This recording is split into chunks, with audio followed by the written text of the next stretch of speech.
राजा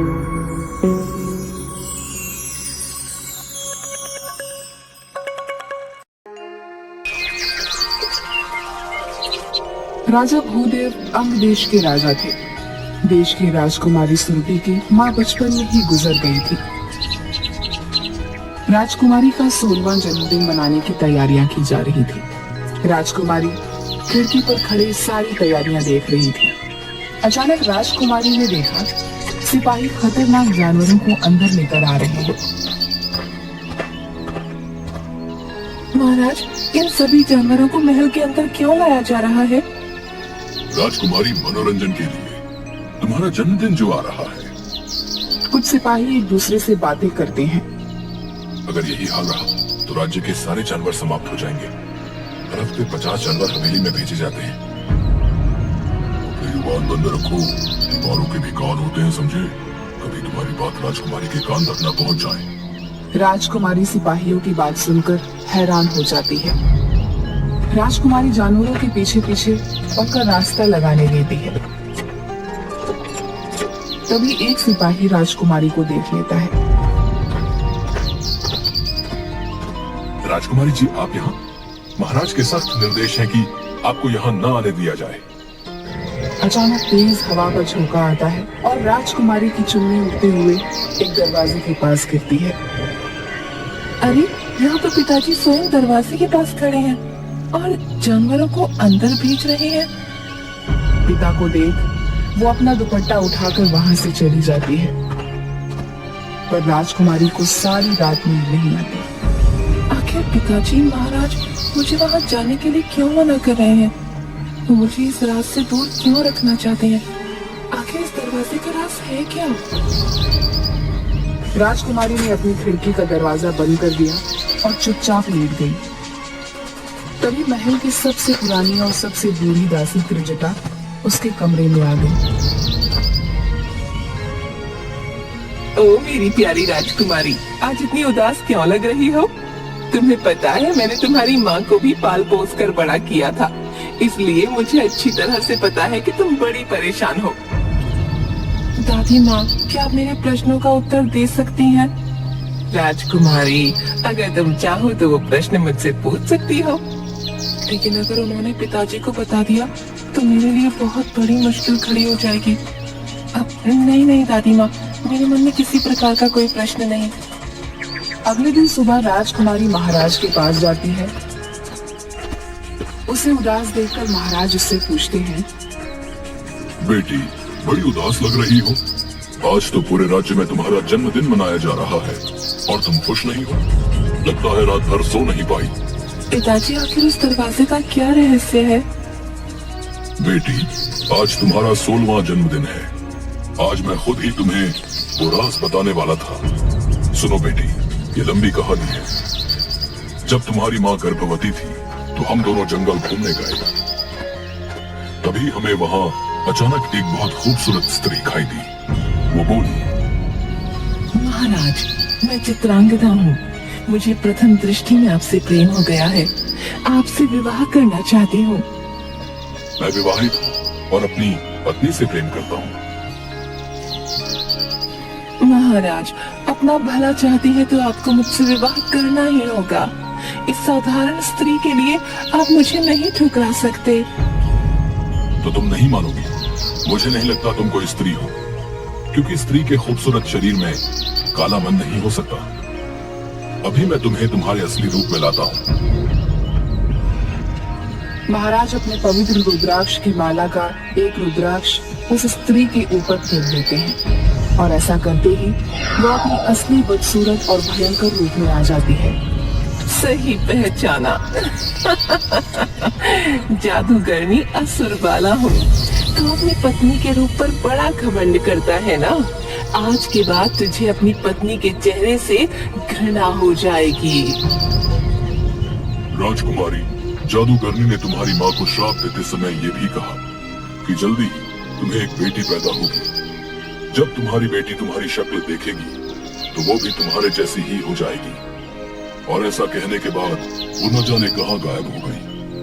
तुम्हारे जन्म के कुछ समय के बाद एक दिन अचानक ही महारानी का चेहरा बहुत भयंकर हो गया उसके चेहरे पर हर तरफ सांप लटकने लगे, आंखें अंगारों की तरह जलने लगी, शरीर एक सूखे पेड़ की तरह, आवाज सांप की फुफकार की तरह। यहाँ तक कि वो किसी भी जीवित पशु पक्षी या इंसान को खाती है और प्यास लगने पर रक्त पीती है। इसीलिए आपने मुझे बचाने के लिए माँ को हवेली में रख दिया। बेटी, मैं तुम्हारी माता से बहुत प्यार करता हूँ। मैं उनसे दूर नहीं रह सकता था, इसलिए उनके लिए एक महल बनवा दिया, जिसका ये दरवाजा है। इसमें तुम्हारी माँ के लिए ये जानवर भेजे जाते हैं, जिन्हें खा के वो अपनी भूख मिटाती है। राजकुमारी अपनी माँ की यह कहानी सुन बड़ी उदास हो गई और बोली, पिताजी महाराज, क्या माँ के श्राप का कोई तोड़ नहीं? हाँ बेटी, तोड़ है। कुछ वर्ष पहले जब मैं जंगल में शिकार की तलाश में था, तो मुझे वो जादूगरनी फिर से मिली। वो मरने वाली थी और शर्मिंदा थी। उसने मुझे तुम्हारी माँ को इस शाप से हमेशा के लिए मुक्त होने का इलाज बताया। तो आपने इतने दिन तक किसी को बताया क्यों नहीं? बेटी, उसने कहा था ये इलाज मैं सिर्फ जब तुम 16 वर्ष की हो जाओ तो पहली अमावस पर इस श्राप को तोड़ा जा सकता है। अगर मैं तुम्हें पहले बताता तो मैं भी श्रापित हो जाता। आज मैं 16 वर्ष की हो गई हूँ। कृपया मुझे बताएं कि मैं अपनी माँ को वापस कैसे उस श्राप से आजाद करवा सकती हूँ। हाँ मेरी बच्ची, आज तुम्हारा 16वां जन्मदिन है और कल अमावस। कल ही के दिन तुम्हें उस मायावी दरवाजे से अंदर जाना होगा। वहाँ पर तुम्हारे साथ भयानक घटनाएं होंगी, पर तुम किसी से भी मत डरना। पिताजी महाराज, मैं माँ के साथ ही वापस आऊंगी, आप विश्वास रखें। राजकुमारी, सोच लो, तुमको केवल 2 चीजों का ध्यान रखना है, अपनी नेकी और बुद्धि। इनका साथ कभी नहीं छोड़ना। अगर इन दोनों का इस्तेमाल किया तो तुम माँ तक जरूर पहुँच जाओगी। क्या माँ मुझे पहचान लेंगी? राजकुमारी, जादूगरनी ने तुम्हारे लिए हर कदम पर चुनौतियां रखी हैं, और ये चुनौतियां तुम्हें ही पार करनी होंगी, तभी तुम्हें आगे का रास्ता मिलेगा। आखिर में अपनी माँ के अंदर ममता जगाने में अगर तुम सफल रही, तभी महारानी वापस असली रूप में आ पाएगी। बेटी, तुम्हें सबसे पहले सोनगिरी की पहाड़ियों में जाकर एक जादुई गुफा में रहने वाले एक तपस्वी बाबा से एक जादुई किताब लेनी होगी। उस किताब में ही तुम्हें माँ को ठीक करने का रास्ता मिलेगा।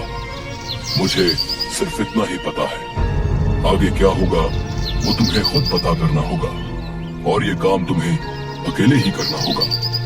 अपना ध्यान रखना और खुद पे भरोसा रखना। ये लो, ये रुद्राक्ष की माला, ये तुम्हारी रक्षा करेगी। खुद पर भरोसा रखना बेटी। इस दुनिया में कुछ भी ऐसा नहीं जो हम नहीं कर सकते। आप चिंता मत करिए पिताजी महाराज, मैं आपकी बातों का ध्यान रखूंगी। अपना आशीर्वाद दीजिए पिताजी महाराज। इसके बाद राजकुमारी सोनगिरी की पहाड़ियों में गुफा की तलाश में निकल जाती है। थोड़ी देर चलने के बाद उसे एक तालाब दिखाई देता है। काफी थक गई हूँ, थोड़ा बैठ जाती हूँ। वहाँ एक तालाब है, वहीं जाके थोड़ा आराम कर लेती हूँ। इसके बाद राजकुमारी तालाब के पास जाके बैठ जाती है। तभी एक हिरन थोड़ी दूर पर घायल पड़ी होती है, जिसके पास तालाब से एक मगरमच्छ धीरे धीरे उसे खाने के लिए आगे बढ़ रहा था। यह देखकर राजकुमारी तुरंत उस हिरन के पास भाग के जाती है और उस मगरमच्छ के सामने जाकर खड़ी हो जाती है। तुम चिंता मत करो, मेरे होते हुए ये मगरमच्छ तुम्हें कोई नुकसान नहीं पहुंचा पाएगा। इसके बाद राजकुमारी उस मगरमच्छ को मार देती है। तभी मगरमच्छ एक सुंदर कन्या में बदल जाती है। आप कौन हैं? मैं जल की देवी हूँ। एक बार एक तांत्रिक ने मुझे इस मगरमच्छ के रूप में कैद कर दिया, ताकि वो इस तालाब के जादुई जल के साथ जो चाहे वो कर पाए। ये वन कोई साधारण वन नहीं, इस वन को देवराज इंद्र ने यहाँ के राजा को दिया था तोहफे में। इस वन की हर चीज जादुई है। अब वो तांत्रिक अपनी मनमानी नहीं कर पाएगा। तुम्हारा बहुत बहुत धन्यवाद राजकुमारी। बताओ, मैं तुम्हारी कैसे मदद कर सकती हूँ? इस वन में एक गुफा है जहाँ एक तपस्वी बैठते हैं। उनसे मुझे उनकी जादुई किताब लेनी है। वो किताब तो लोगों को उनकी मंजिल दिखाती है। इस उम्र में भला तुम्हें तुम्हारी कौन सी मंजिल जाननी है? जल्दी भी मुझे अपनी माँ को बचाना है। एक जादूगरनी के श्राप से वो एक राक्षसनी में बदल गई है। उनकी मुक्ति के लिए मुझे उस जादुई किताब तक पहुंचना ही होगा। तुम्हारी वजह से इस कैद से मैं आजाद हो पाई हूँ, इसलिए मैं तुम्हें गुफा तक पहुंचाऊंगी। उस गुफा का रास्ता इसी तालाब से होकर जाता है। वहां तक सही सलामत पहुंचने में ये जलरथ तुम्हारी सहायता करेगा। मैं तुम्हारी कामयाबी के लिए प्रार्थना करूंगी। जाओ, तुम्हारी यात्रा सफल हो। इसके बाद राजकुमारी उस जलरथ में बैठकर तालाब के अंदर चली जाती है। थोड़ी देर बाद वो गुफा तक पहुंच जाती है। इसके बाद जलरथ से उतरकर राजकुमारी गुफा के अंदर चली जाती है। वहां राजकुमारी को एक छोटी सी मछली के पंखों पे एक कांटा फंसा हुआ दिखता है। राजकुमारी जैसे ही उसके पंखों से वो कांटा निकालती है। आपका बहुत बहुत धन्यवाद राजकुमारी। इस कांटे की वजह से मैं अपने अपनों से पीछे छूट गई थी, लेकिन अब मैं उनके पास वापस जा सकूंगी। धन्यवाद राजकुमारी। वैसे आप यहाँ क्या कर रही हैं? इस जगह तो इंसानों को आए सालों बीत गए। मुझे यहाँ जो तपस्वी रहते हैं ना, उनसे मिलना है।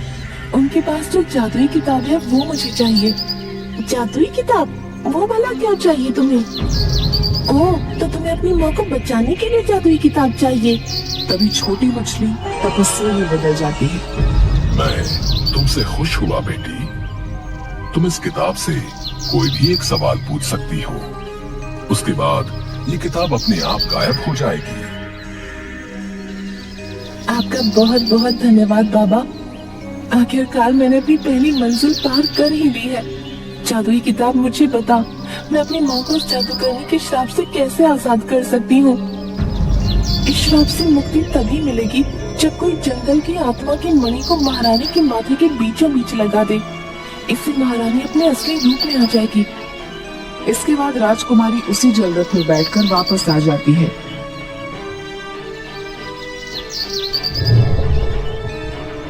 और सोचने लगती है, अब मैं वो मणि तक कैसे पहुँचूं?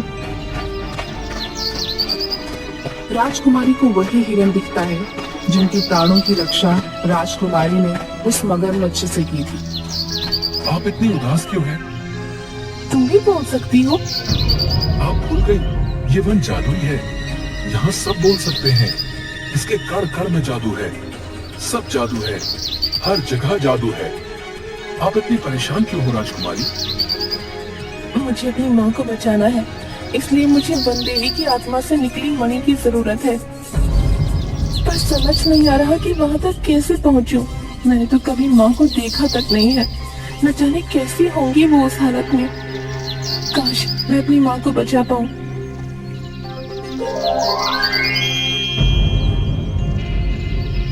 राजकुमारी भाग जाइए यहाँ से, वरना ये मेरे साथ साथ आपको भी मार के खा जाएगा। जाइए राजकुमारी, आप चली जाइए यहाँ से। मैं तुम्हें छोड़ के नहीं जा सकती। तुम यहाँ से जाओ, मैं इसका ध्यान भटकाती हूँ।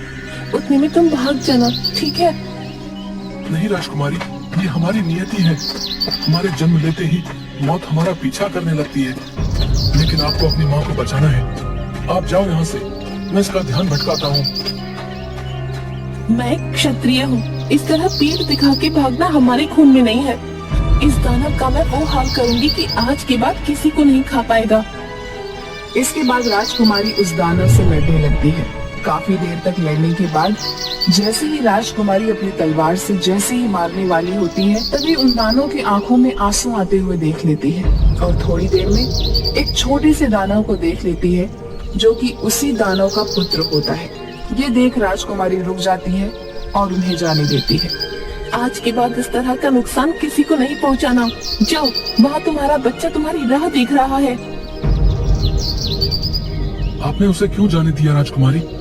मैं एक बच्चे को उसकी माँ से अलग नहीं कर सकती। आज जब खुद तरस रही हूँ तो भला यही दर्द मैं किसी और को सहने कैसे दे सकती हूँ? तुम सच में बहुत दयालु हो। तुमसे मिलना मेरी खुशकिस्मती है राजकुमारी। तुम भी कैसी बातें कर रही हो? चलो अपना ध्यान रखो, और हाँ, ध्यान से देखकर बाहर निकलना, समझी? मैं चलती हूँ, अभी लंबा सफर तय करना है। वो तो ठीक है, लेकिन अगर तुम चली गई तो ये मणि कौन ले जाएगा? मतलब? तभी हिरन वन देवी में बदल जाती है। मैं तुम्हारे आने का उद्देश्य पहले से ही जानती थी। लेकिन मैं देखना चाहती थी कि तुम मेरी आत्ममणि लेने के लिए काबिल हो भी या नहीं। ये सब एक छलावा था तुम्हें परखने के लिए। मुझे पहली बार अपनी आत्ममणि देने में खुशी हो रही है। तुम अपने उद्देश्य में सफल हो, मेरी यही दुआ है। मैं बहुत प्रसन्न हूँ तुमसे। ले जाओ इसे। तभी वन देवी अपनी शक्तियों से अपनी आत्ममणि को राजकुमारी को दे देती है। आपका ये एहसान मैं कभी नहीं भूलूंगी वन देवी। जाओ पुत्री, काम खत्म होने के बाद ये पुनः मेरे पास लौट आएगी। अब जाओ, देर मत करो।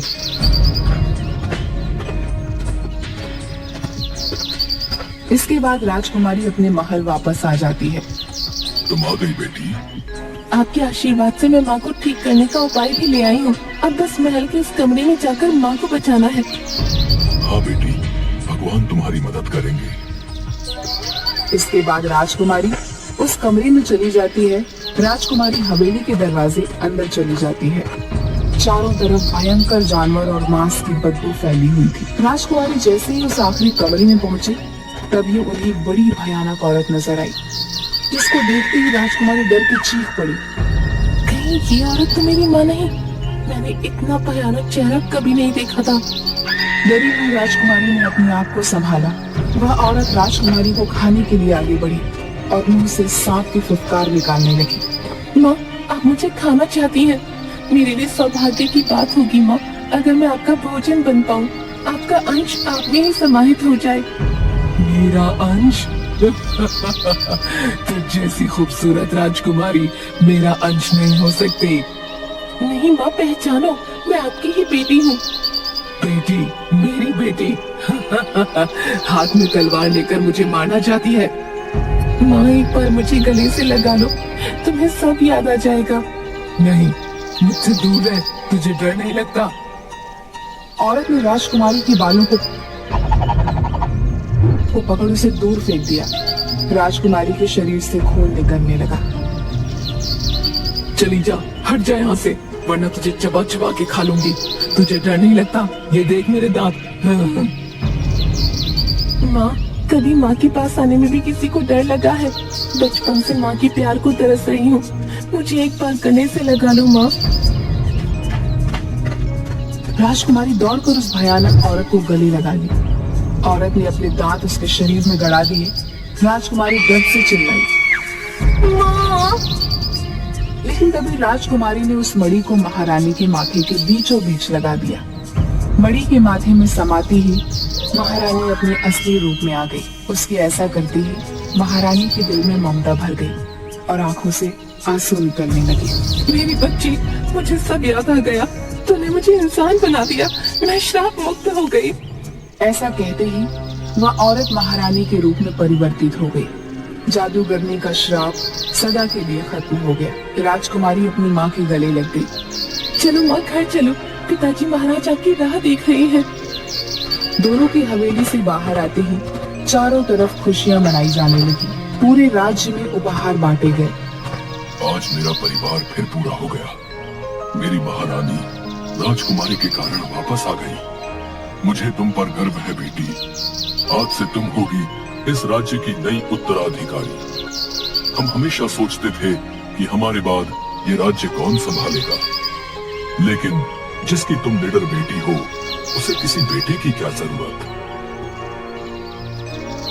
पिताजी महाराज, आपने मुझे इस लायक समझा, आपका बहुत बहुत धन्यवाद। मैं आपकी सारी उम्मीदों पर खरी उतरूंगी, देख लीजिएगा। राजकुमारी के साहस के कारण हवेली के खूबसूरत दरवाजे को हमेशा के लिए खोल दिया गया और राजकुमारी अपने माता पिता के साथ खुशी खुशी महल में रहने लगी।